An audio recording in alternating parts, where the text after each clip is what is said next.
New Zealand dedicated 1.2 million hectares of the South Island's southwestern corner to become the Kiwis' biggest park.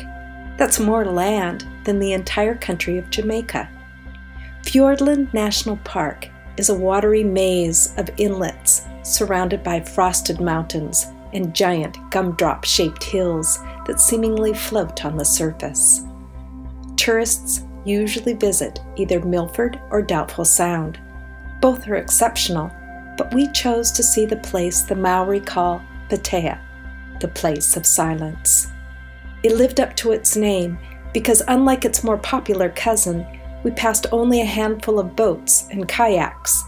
We felt as if it were a private park reserved just for us. One look, and it was easy to understand why the World Heritage Commission had bestowed the Fiordland with its coveted designation. As our boat wended its way through the glacially carved channels, we and our fellow passengers found ourselves incapable of adequately describing the beauty.